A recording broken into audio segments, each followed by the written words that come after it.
Mientras editábamos el podcast del capítulo 2 de Fortunata y Jacinta, nuestro compañero Pablo Pose se llevó el disgusto de descubrir que había muerto la estrella del baloncesto de la NBA, Kobe Bryant.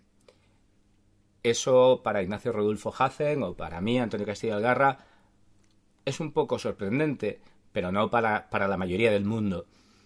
La mayoría del mundo se alimenta de los deportes, el fútbol principalmente. La vida de la gente está llena de fútbol hasta límites que cuesta trabajo entender. Hay gente que se alimenta de fútbol incluso mientras duerme durante todo el día, de Instagram, de internet, de la televisión, casi nada ya, de la radio, cada vez menos a veces, pero estas realidades llenan la vida de alguien de 2020.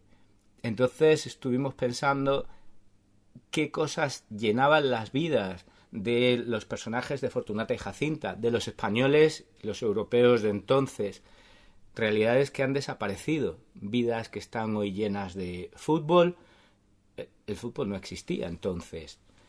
Vamos a hablar de esas realidades, las realidades que han desaparecido de la vida española y que encontramos en el capítulo 3 de la primera parte de Fortunata y Jacinta. Estos son 3 lecturas críticas de Galdós.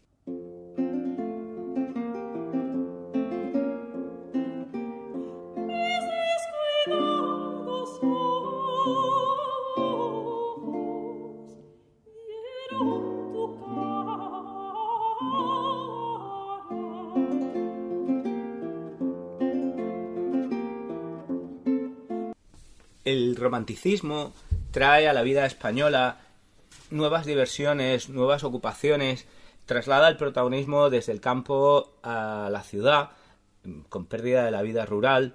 Incluso, como nos contará hoy en algunas otras ediciones Ignacio, la mujer pierde protagonismo. No es verdad que la mujer haya tenido siempre el mismo papel en la vida, ha tenido un papel muy cambiante, dependiendo de dónde y de cuándo.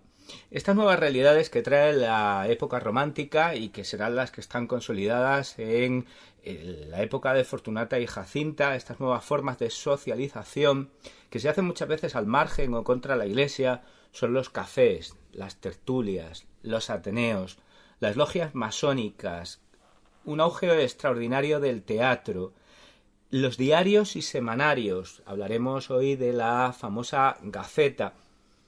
Y también el jugar en bolsa para gente con dinero, claro, lo vimos en el Marqués de Salamanca, la producción minera, los primeros ferrocarriles, el afán por versificar, como vimos el otro día, como los chicos universitarios, los chicos bachilleres, todos hacían versos.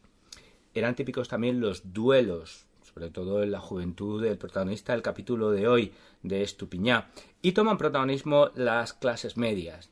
Hablaremos hoy de la tarasca, los hablistas, los serenos, el uso del sombrero y la peluca, o las tiendas que eran simples portales. Y la primera realidad desaparecida de la que nos gustaría hablar son los gritos, son los pregones, los llamados gritos de Madrid.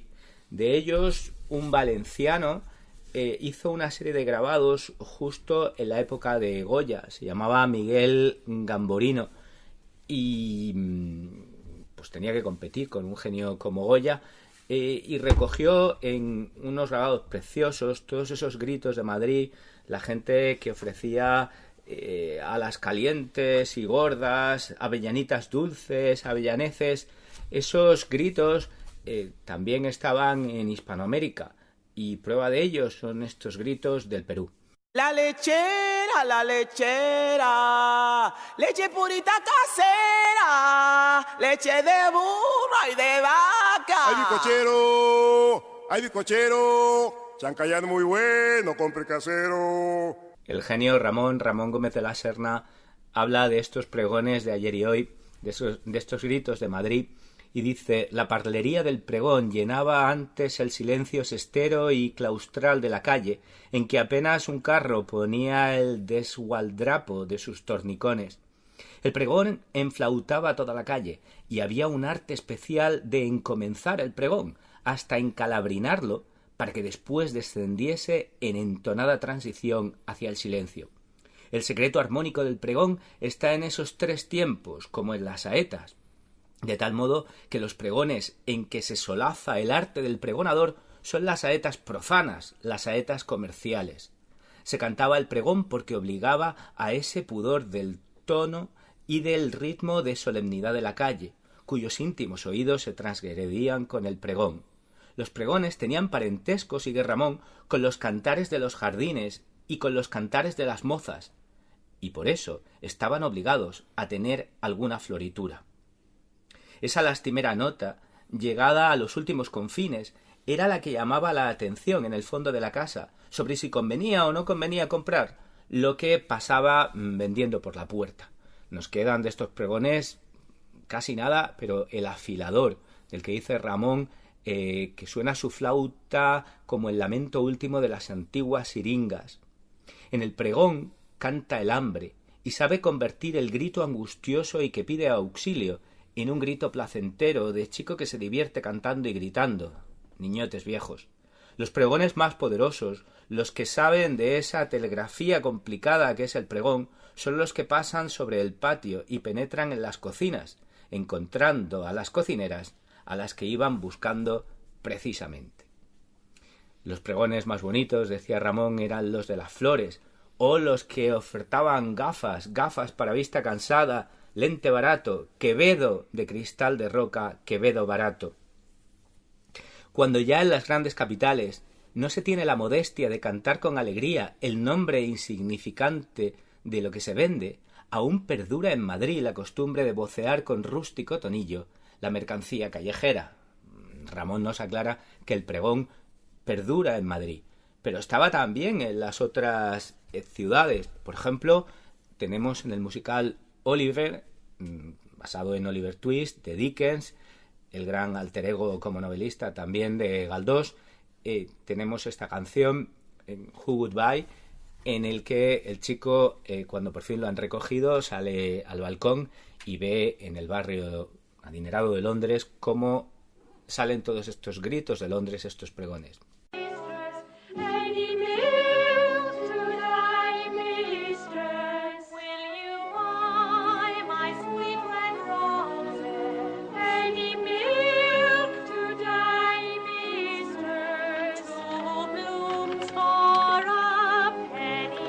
Y el chico se unía a los pregones cantando eso de Who will buy this beautiful morning, y decía así. Who will buy this wonderful feeling? I'm so high, I swear I could fly. Life's a grind. Me, oh my, I don't want to lose it. So what am I to do to keep the sky so blue? Otra de las realidades de la época de Fortunata y Jacinta eran los toros, pero no eran en absoluto nuevos, ¿verdad, Ignacio? De hecho, la Plaza Mayor, que será tan protagonista, era el escenario de los juegos de varas y de esas aficiones que los muchachos tenían en el Siglo de Oro. ¿Nos cuentas un poco de ellas?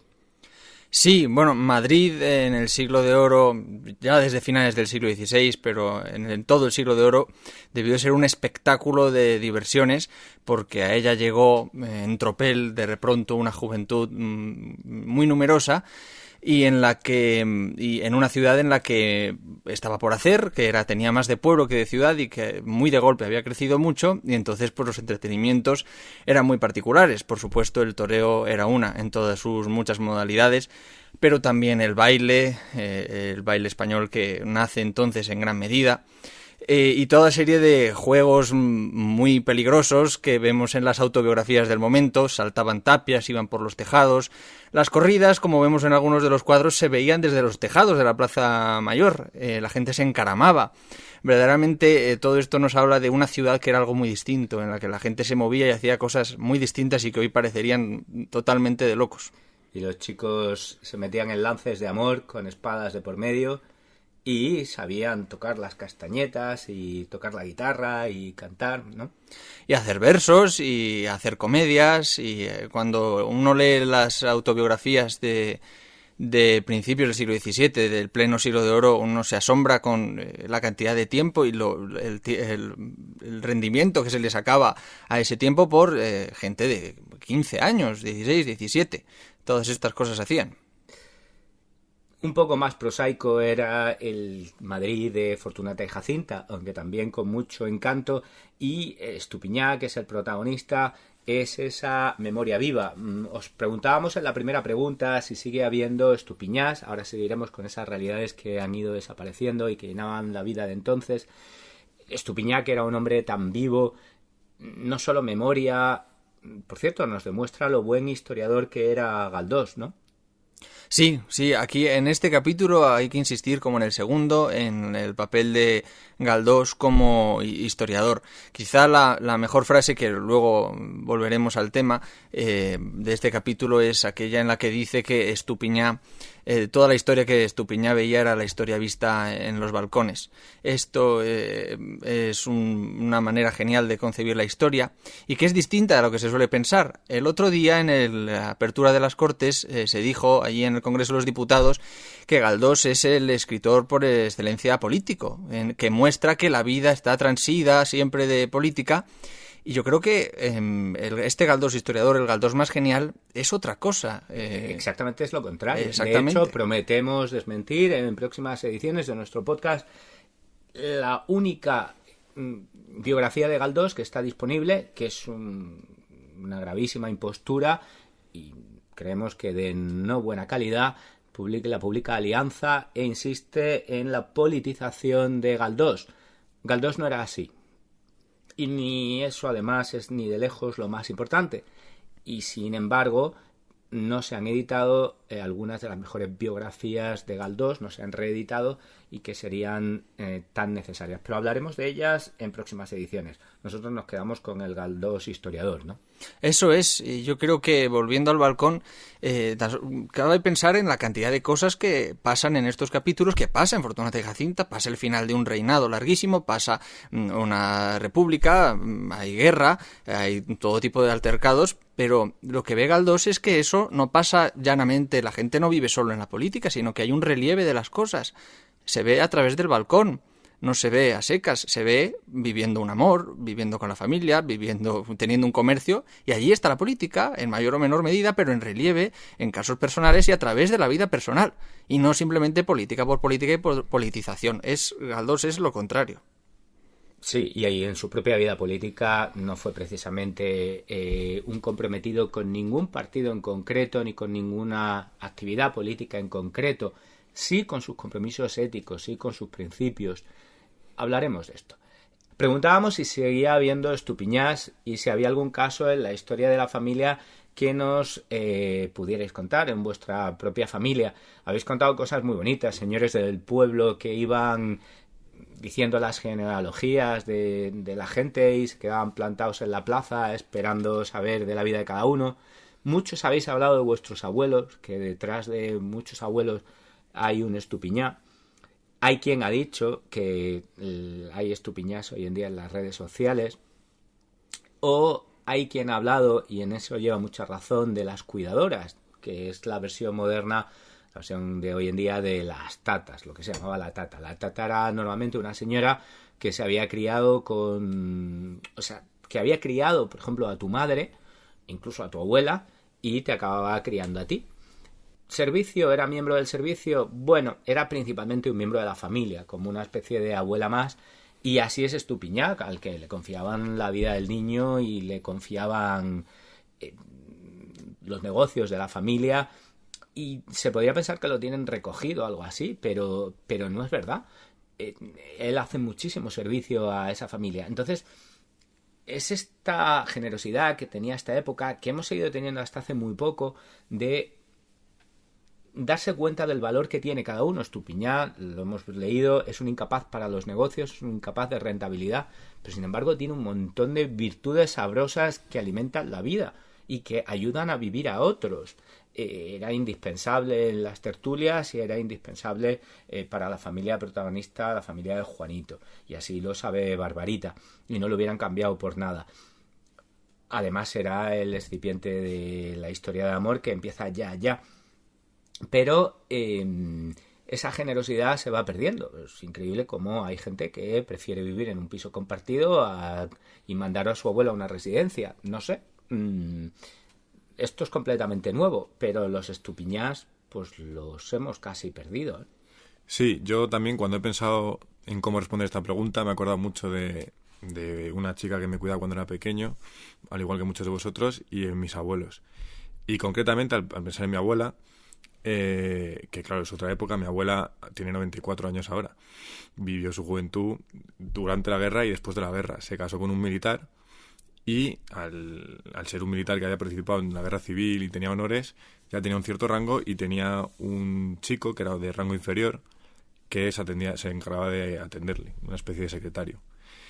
Y pues estuvo muchos años con él. Y me sorprende a mí, a día de hoy todavía, que mi abuelo hace ya 20 años que murió, pero este hombre sigue mandándonos todas las navidades un mensaje para quitar la Navidad, el Año Nuevo, y este año ha sido el primer año en muchos que ha llamado por teléfono, habló con mi abuela casi ni se acuerda de él, o sea, sí se acuerda, pero tiene sus momentos de lucidez y de pérdida de memoria. Y cuando habló con él se emocionaba este hombre, de poder volver a hablar con mi abuela, no sé. Las familias eran mucho más amplias y las casas estaban mucho más llenas. Ahora la gente tiene mucho miedo a quedarse en casa, pero se entiende porque las casas están vacías. La vida doméstica se ha convertido en una vida de aislamiento y soledad, mientras que la vida doméstica ha sido durante siglos una vida de trasiego de gente con la que se vivía, gente de la familia, los que venían desde a cambiar las alfombras, a limpiar, los del colmado, las vecinas, y todo el mundo. La vida se vivía, como dice Ignacio, en los balcones, ¿no? Y se vivía de puertas afuera. Se vivía de puertas afuera. Bueno, Galdós dice, de hecho, que Estupiñá solo para en casa para echarse en el camastro, y lo demás está gozando de esta ciudad en la que tantas cosas pasan y que tanto ha cambiado y que hoy les parecería tan silenciosa y tan desalmada a estos españoles de Fortunata y Jacinta.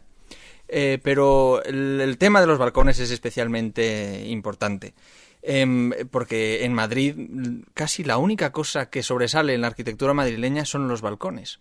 Hablaremos de la arquitectura en un minuto. Vamos a acabar esas realidades de las que habla el capítulo y que han desaparecido.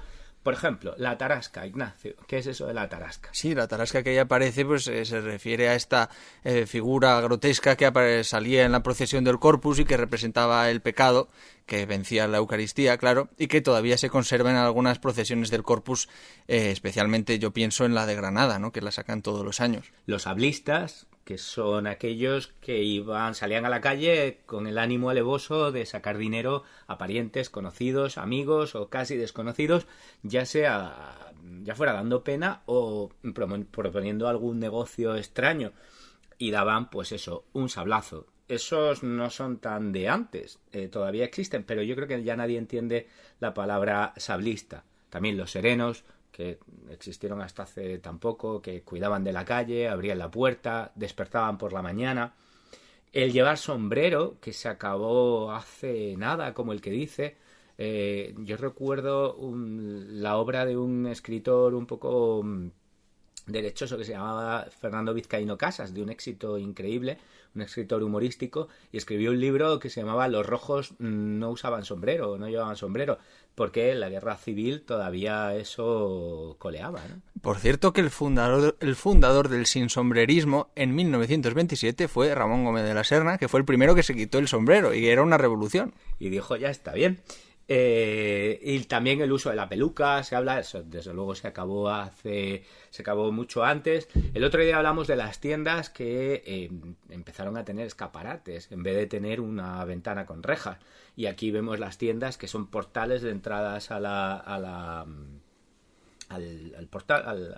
edificio, y por donde pasa uno llenándose de plumas de las aves que matan ahí, ¿no?, y sacrifican. Los toros eran esenciales, las verbenas, también la devoción. Creo que a muchos lectores les ha llamado la atención esa devoción que tenía en Estupiñá, que era ser hermano de la paz y la caridad e ir a atender a los sentenciados a muerte. Sobre este aspecto, Fernando Chueca-Goitia, en un libro precioso de Revista Occidente que se llama El semblante de Madrid, habla también, ¿no?, de cómo en la iglesia de Santa Cruz, que Estupiñá vio derribar con inconsolable amargura, tenía él a su cuidado el cristiano menester de enterrar a los degollados, como la de San Miguel a los agarrotados, a los que les daban garrote vil, ¿no? Y la de San Ginés a los ahorcados, y que en un altarcillo que se instalaba en la plazuela eran colocadas las cabezas y los miembros de dichos ajusticiados antes de darles sepultura. Tela. También Estupiñá es el baluarte de la tradición, esa tradición que se conserva de generación en generación y hace que las vidas se parezcan más. Esa tradición está casi desaparecida de la vida normal, ¿no?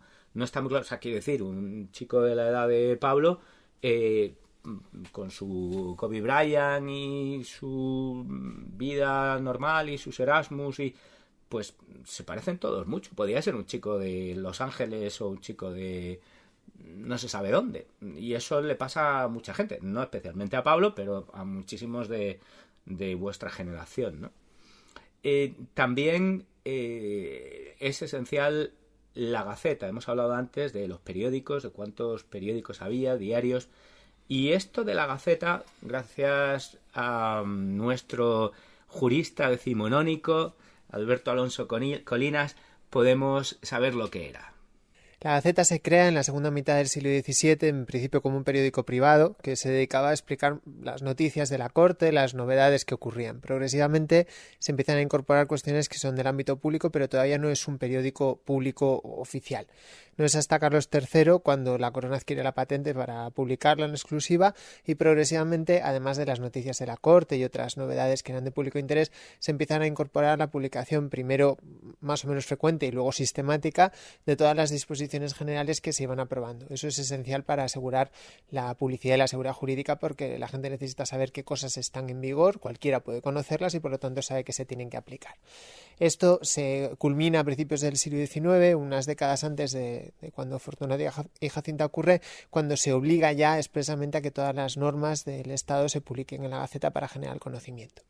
La Gaceta además tiene una historia que es bonita y triste también, y que reflejo de la misma de España. Se publica ininterrumpidamente hasta la Guerra Civil, donde se desdoblan dos, como ocurrió como en el ABC. En el lado republicano se mantiene la Gaceta, mientras que el franquismo aprueba primero un boletín oficial de la Junta y muy pronto el boletín oficial del Estado, que una vez que termine la guerra será el que subsista hasta nuestros días, cerrándose la última edición de la Gaceta en 1939. Pues ahora que les ponen nombres tan rimbombantes, cursis y absurdos a ciertos ministerios y organismos y leyes, quizá no estaría mal que ciertos señores recuperaran el nombre de la Gaceta y no se quedaran con el franquista Boletín Oficial del Estado. Ya que bueno, quitan, bonito, sí. Suprimen el Ministerio de Fomento con lo bonito que es y no recuperan la Gaceta. Señores, espabilen. También de esta época es característico, y de toda la obra de Galdós, también en Larra, la figura de los cesantes. Había un sistema de turnismo de partidos, lo que a veces se llamó con palabra inglesa, con término inglés, el spoil system. Y de esta figura tan característica, la gente con su carro y sus pocas pertenencias mudándose a una casa más modesta porque había quedado cesante, nos habla también nuestro jurista decimonónico. El régimen administrativo español se empieza a construir poco a poco a lo largo del siglo XIX y es fundamentalmente desde la segunda mitad cuando empieza el fenómeno de las cesantías, que precisamente aparece en una obra también de Galdós, en Miau, y en otras famosas como en Vuelva usted mañana, en el que se genera una especie de clase social propia, que son los cesantes, que es un grupo de personas que trabajan para la administración sin ser exactamente funcionarios, en ese sentido de relación indefinida con la administración, que cada vez que cambia el gobierno, que en aquel momento además cambiaba mucho menos que ahora, cada año, una cosa parecida, abandonan sus puestos y el nuevo gobierno se trae entero un grupo que son los previos cesantes, de modo que se van alternando, ¿no? Es una imagen del cesante que recoge sus cosas en una caja, se va y al cabo de un año volverá a ocupar la misma oficina. Eso, que genera evidentes ineficiencias en la administración, se le empieza a poner coto progresivamente, y sobre todo es en la Ley de Funcionarios de 1918 cuando se termina definitivamente con esa práctica y se establece un régimen muy parecido al actual que hay en España, que es la inamovilidad, es decir, solo se puede retirar la condición de funcionario y por lo tanto perder el trabajo por cuestiones tasadas que normalmente son por ineficacia o por incumplimientos sistemáticos de sus obligaciones. Efectivamente, Miau de Galdós trata mucho sobre los cesantes, o el artículo sobre los funcionarios del Arra del Vuelva usted mañana. También son características de esta época las tertulias. No se entendería no se entiende la historia de España sin las tertulias. No se entiende la vida. Quizá nos quedan de las tertulias lo que hacemos hoy en día en Internet, lo que hacemos con este podcast nosotros, ¿no? Pero estas tertulias, necesitar oír contar y hablar todos, ahí estaban. Sí, y hemos topado con la verdadera pasión de Estupiñán, que es hablar sin parar, ya sea en la tertulia, ya sea por la calle, ya sea arruinándose o como sea. Y las tertulias, pues desde finales del 18 y en la época de Galdós, desde luego, se conocen bien y son muy famosas, pero yo creo que esto es inmemorial. Esto está en todas partes y en los siglos XVI y XVII se encuentran bajo otras formas, ya no solo en las academias literarias aristocráticas, sino en todo tipo de escenas, en las meriendas, en el tomar el fresco.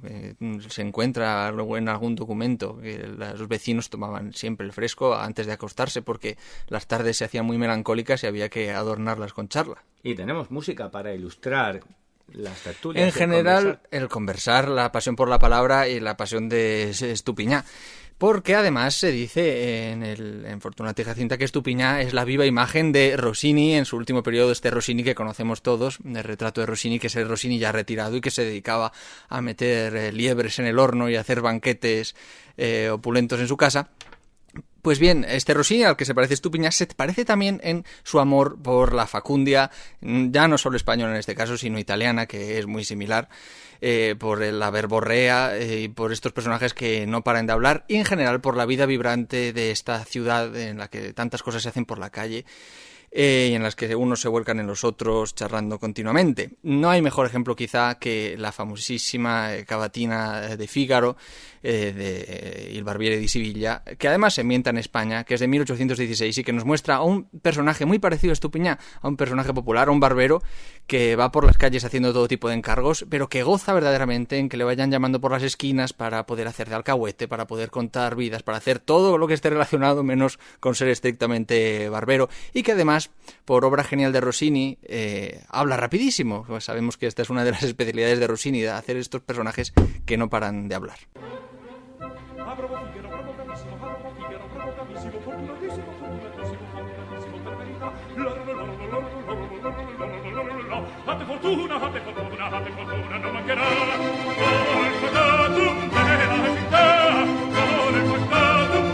Y además esto tiene su equivalente español, ¿no es así? Sí, claro, el barberillo de Lavapiés es una especie de versión española de todo esto, muy cercana a los años de Fortunatas, de 1874, del maestro Barbieri, esta zarzuela que pudimos ver en versión genial el año pasado en el Teatro de la Zarzuela, y de la que sacamos también un extracto de Borja Quiza haciendo del barberillo, que es genial, porque además es una escena también profundamente estupiñesca. Qué magnífico Borja Quiza y qué pudimos presenciar. Exactamente, de este mismo fragmento creo que vamos a escuchar, en el que el pueblo de Madrid le pide a este barberillo de Lavapiés que por favor le cuente cosas, cualquier cosa, por cómo las cuenta y por el gozo de escucharlo.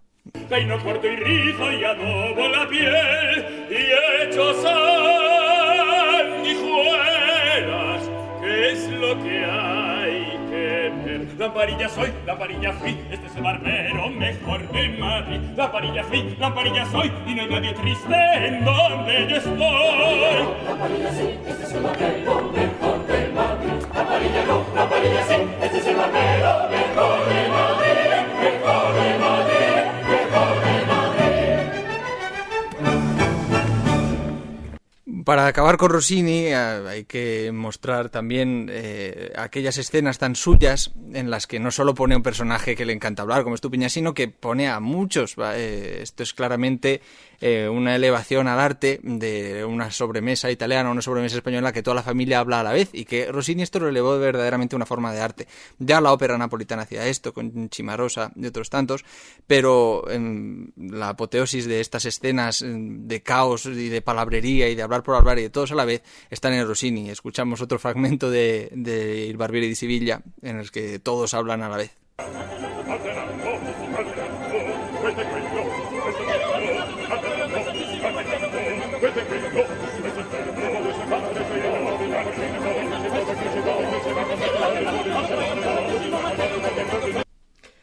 Nosotros os preguntábamos cuántos y qué sinónimos de conversar se encuentran en el capítulo. Ha habido gente que ha dicho 9, otros que 13, ¿verdad?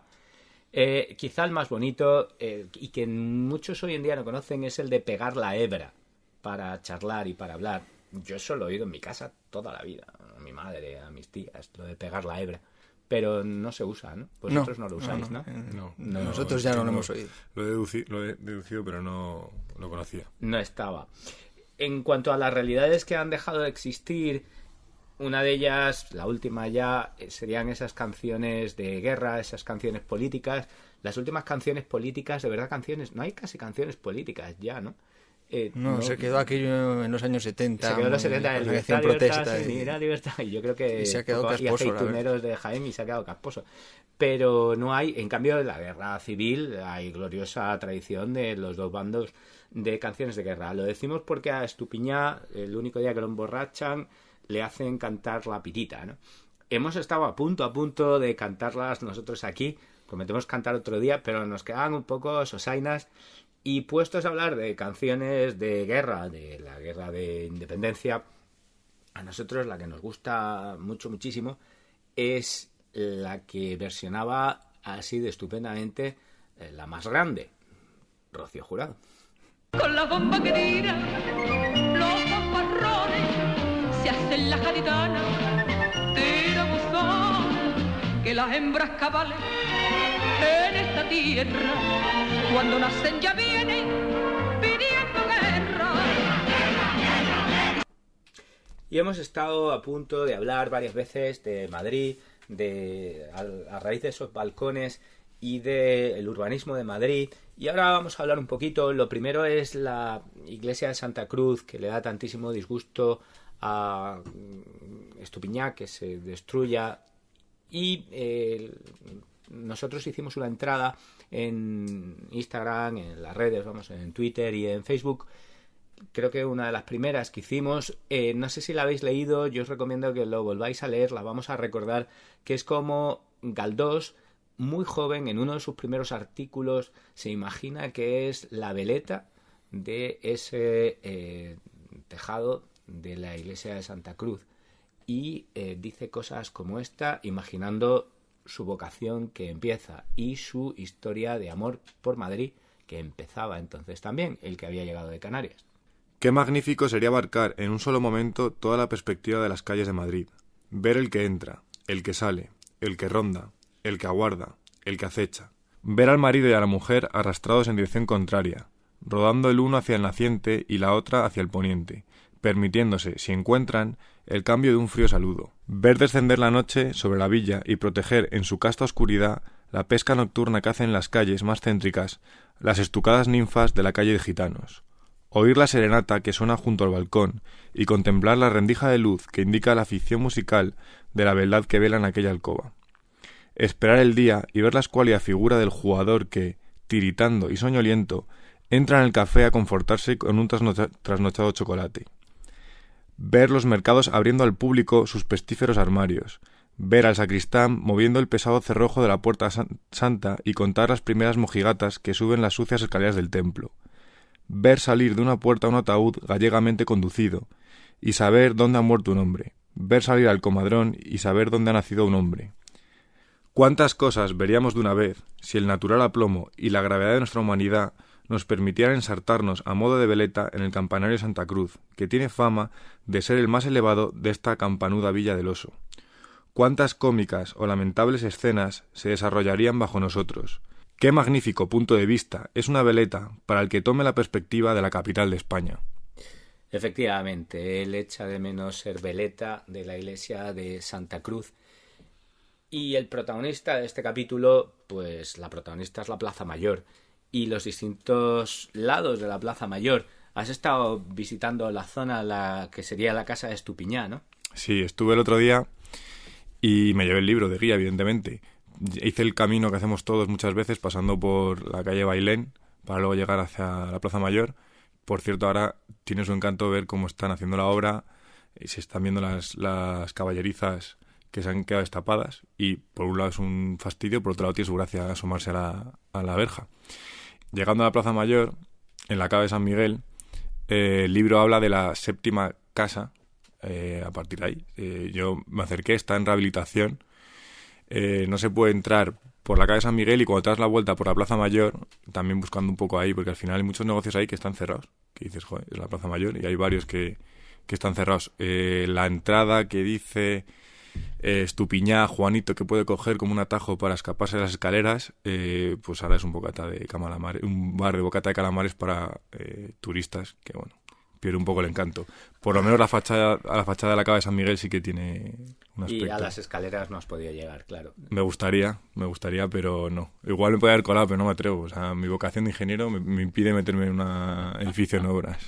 Ya, ahí teníamos que haber ido Ignacio y yo, que no tenemos vergüenza, porque no somos ingenieros.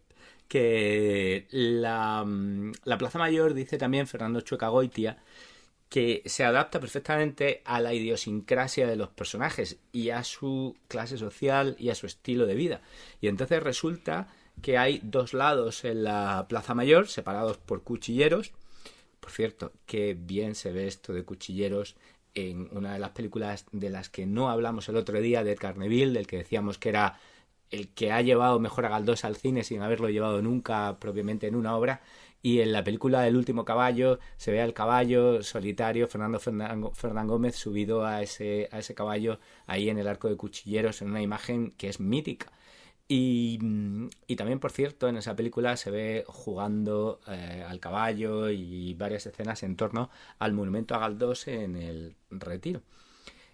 Bueno, pues esta Plaza Mayor, dice Fernando Chueca-Goitia, queda separada de dos lados y ahí están las dos formas de vida y la mala que tanto miedo le da a Barbarita. Dice, del lado alto hacia Pontejos, la vida del señorito rico y brillante, del delfín privilegiado de la aristocracia del comercio. Del lado bajo, donde profundizan las estribaciones de la plaza, el estrato inferior de los sótanos, donde ríe y bulle el pueblo, que a Juanito le enreda, eso lo vamos a ver ya en la novela, entre flecos de mantón que prenden y acarician. De un lado, la burguesía y el comercio, que difícilmente se levantan en un Madrid sin demasiada tradición de laboriosidad. De otro, el escenario todavía puro y sin contagios del Madrid de Goya y don Ramón de la Cruz.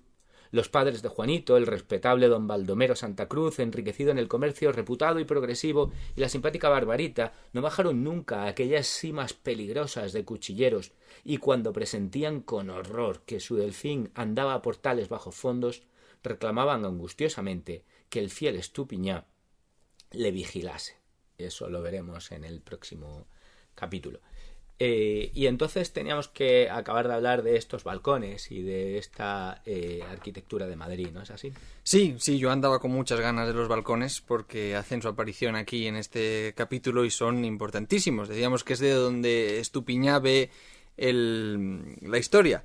Pero es que en general en Madrid decíamos que es importantísimo el balcón. No hay más que ver la propia Plaza Mayor ya desde el 17, que no es la que vemos, pero ya desde el 17 es una especie de teatro de balcones por los cuatro lados. Es el elemento arquitectónico que sobresale arquitectónicamente un poco pobre por lo demás en Madrid. Y que desde el siglo XVII es imprescindible. No se puede representar una comedia de capa y espada del siglo de oro sin balcones, porque están continuamente saltándolos, trepándolos, haciendo serenatas, hablando a la amada al balcón. Todo gira en torno al balcón. Pero este casi síndrome madrileño del balcón, porque casi en Madrid resulta que el balcón se termina por convertir en uno de los grandes entretenimientos, se agudiza en el siglo XIX, y esto se ve bien en un artículo de Larra que se queja de las casas nuevas. Dice cómo se va derruyendo el antiguo Madrid de casas más bajas y con anchas piezas, anchas estancias, y se hacen estas casas más altas, y en las que dice hay más balcones que ladrillos. Y estos balcones inundan aún más ya desde el 19 todo Madrid. Y hay una frase de Ramón Gómez de la Serna en Automoribundia que en una sola frase dice muchísimo de la vida que él mismo conoció en el Madrid de 1900. Y esa dice: mucho balconeo, locura de miradas. Y habla también de una mujer que él admiraba mucho en Automoribundia, Ramón, que era una tía, creo, de Ortega, que vivía en el lado de Sol de la calle Carretas, me parece que era, y que nunca salió de... Ella vivió veranos e inviernos en su balcón, mirando, bajaba un momento a comprar a la calle, pero asomada a su balcón hizo la vida entera. Todo se hacía ahí y es importantísimo. O sea, los usos amorosos están en el balcón. Los usos amorosos del 17 están, desde luego, en el balcón y en las acrobacias que se hacían en el balcón. Y en el 19-20, en la tensión de a ver cuándo la chica puede asomarse al balcón, porque no hay llamada de teléfono y el único contacto con el amante es asomarse un momento al balcón y saludarse. Sí. De hecho, Fernando Txokagoitia dice que el único quizá elemento característico que unifica toda la arquitectura madrileña es la cerrajería, esa cerrajería de balcones, de rejas y de puertas y cancelas, ¿no? Mucho balconeo. Hasta las campanas tienen balcones en Madrid. En toda España es una cosa particular, hasta las campanas. Pensar que cuando Ignacio dice balcones, es decir, en el uso riguroso, esos balcones nosotros a veces los llamaríamos rejas, ¿no? Sí, es una reja saliente a la que te puedes asomar, ¿no? Sí, aunque he observado que algunas campanas tienen reja y algunas campanas tienen balcón. Ajá. Y distinguimos. Y por último, para acabar con Fernando Txokagoitia, que fue decano del Colegio de Arquitectos y muy amante de Madrid, habla de cómo Madrid llega a convertirse en la corte de España, digo, a raíz de la Plaza Mayor. Y cuando esto ocurre, en 1561, se extiende hacia el este con el sistema de puertas en las que se cobraban por los consumos, los impuestos. Y dice que este empuje cortesano de esta nueva gran capital la lleva hacia el oriente y empiezan a abrirse en Madrid avenidas barrocas. Y estas avenidas barrocas huyen de las pequeñas calles medievales, esas callejuelas retorcidas, y son grandes líneas marcadas ¿por qué? Marcadas por el tráfico. Explica Txokagoitia cómo a nosotros nos extrañaría hoy que vivimos obsesionados por cómo el tráfico nos come las ciudades y qué hacemos, cómo lo sacamos, cómo no, cómo eso ha sido así siempre. Y entonces dice, ahora consideraremos, sin duda perentoriamente, que los problemas de la circulación son algo privativo de nuestra era del automóvil, olvidando que tan revolucionario y catastrófico como ha sido este para nuestras ciudades, lo fue el vehículo de ruedas para las medievales. Su introducción causó tanta hostilidad como el ferrocarril, del que también hablamos y vimos, 3 siglos más tarde.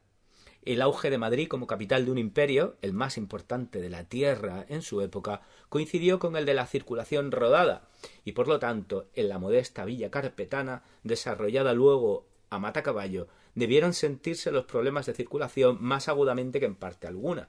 Entonces, aquí en Fortunata y Jacinta, pues ya vemos en plena auge, pues Atocha, Antón Martín y todas estas grandes avenidas hasta la calle Toledo en torno a la Plaza Mayor, que es protagonista.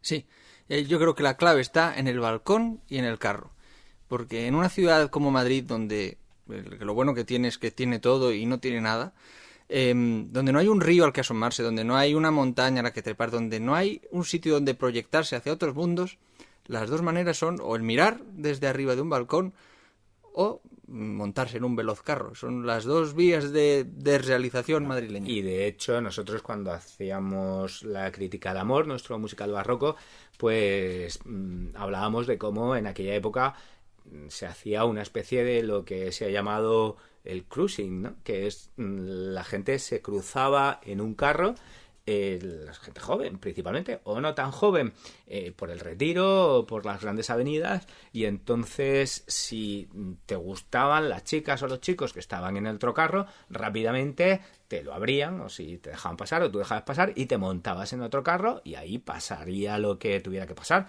Eso no es único del Madrid del siglo de oro, eso luego pasa también en la América que se ve en Estados Unidos, que se ve, por ejemplo, eso se ve en American Graffiti, la película mítica de Lucas, y se ve como en esos coches preciosos de los años 50, también los chavales el viernes por la noche, el sábado por la noche, no tienen otra cosa que hacer que irse a las grandes avenidas y pasarse de un coche a otro para sus intercambios amorosos, ¿no? Eso es. Y nos queda una última pregunta. Estupiñán simboliza, decíamos, también algunos de los conflictos culturales más antiguos del hombre. ¿Y cuáles eran estos conflictos? Bueno, habéis contestado cosas que están muy bien. El conflicto entre trabajar y vivir, entre dedicarte a lo que te gusta y convertirlo en tu profesión. El conflicto entre la tradición y la devoción por un lado y el utilitarismo por otro. Estupiñán no sabe ser rentable, no sabe ser comerciante, ¿no es así? Sí, lo que hace Estupiñán de no tomar cuentas, de atender más al palique que a la mercancía, es lo mismo que dice Werner Sombart sobre el comercio anterior a la burguesía, ¿no? Donde si uno va a mirar cuentas de negocios de los siglos XVI y XVII, hay de todo, pero muy frecuentemente están hechas con mucha menos atención que posteriormente. Os recomendamos la lectura de Werner Sombart, el que editó, como a casi tantos importantes, Ortega en Revista Occidente, pero que está disponible, sobre todo en uno de sus libros, yo creo que todavía está en Alianza Editorial, que sí, es El Burgués. Y también tiene 2 libros que creo que no están, pero se encuentran de viejo en Revista Occidente, que son Guerra y Capitalismo y Lujo y Capitalismo. Sí. ¿No? Para entender esta época es esencial el nacimiento de esta burguesía, ¿no? Y también habéis hablado de la honradez de Estupiñán y la pasión por el dinero que no tiene, ¿no? Pero también con estos conflictos culturales más antiguos del hombre nos referíamos a 2 cosas. Una, de la que hemos hablado también en esto de los Estupiñán familiares, que estos que podríamos llamar los seres inútiles, que en realidad son solo aparentemente inútiles, pero también, si os habéis fijado y quizá os haya llamado la atención, como Estupiñán no quiere ver un libro ni muerto, solo por obligación se lee una cosa que tenía por ahí en casa, no sé qué cronicón. Sí, o no sé qué. El diario eclesiástico de la diócesis de Lugo, creo. Una cosa demencial. Y que es muy buena cosa, le dice a Juan. Sí, pero sobre todo porque se entera de cotilleos, no por otra cosa, ¿no? Fueran de lo que fuera. Bueno, pues esa manía de un hombre que ama tanto la conversación, que ama tanto hablar, que ama la tertulia, al libro escrito, es así al principio, lo digo porque ahora, bueno, ya hace un tiempo la gente está angustiada con lo digital, la muerte del libro impreso, quizá sí, quizá no. Desde luego la muerte, lo que sí ha ocurrido es la muerte del hábito de la lectura, cómo cuesta a mayores y a pequeños leer, sencillamente concentrarse y leer. De eso deberíamos hablar un día despacito, pero por eso es tan importante que estemos leyendo a Fortunata y Jacinta a fondo, ¿no? Vale, pues cuando nacen los libros, cuando empieza a haber libros, todavía sin imprenta, pero simplemente que se ponen por escrito, esto que todavía se puede encontrar en Platón, este conflicto, entre que en realidad las historias eran orales y estaban para contarse, y el diálogo y la filosofía lo hacen la Academia Platónica, lo hacen los peripatéticos aristotélicos, se hace hablando y se hace con el diálogo y no por escrito. Lo que queda escrito queda fijado y uno no puede enriquecerlo, no puede vivirlo, no puede transmitirlo, y entonces molesta mucho. Ese es el primer conflicto ancestral que encontramos en Fortunata y Jacinta, en la figura de Estupiñán. Y por último tenemos que contar nuestra jerarquía, como dice Ignacio, ¿no? Nuestro amigo Juan Miguel está encantado con tu designación esta de jerarquía. Hace bien. Porque dice que es lo que hacían los jesuitas de toda la vida de su colegio. No soy jesuita, pero sí, en lo de jerarquía lo uso como ellos.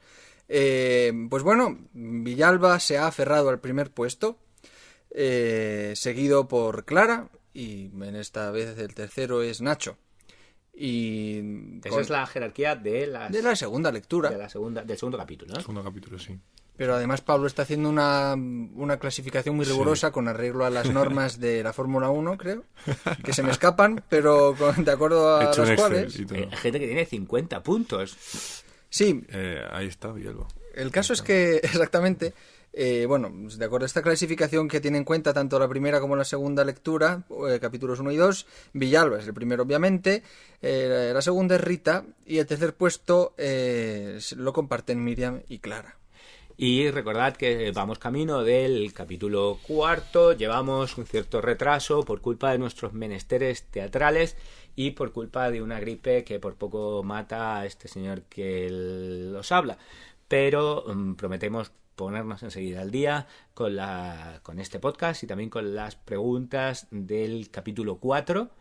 Y a raíz de la lectura del capítulo 4 sabremos quién se lleva esa edición de Fortunata y Jacinta que nos ha donado la biblioteca Castro Turner. ¿Es así? Así será. Así será. Así está prevenido. Nos canta nuestra sintonía Mariby Blasco, a la que quizá veamos muy pronto en este programa.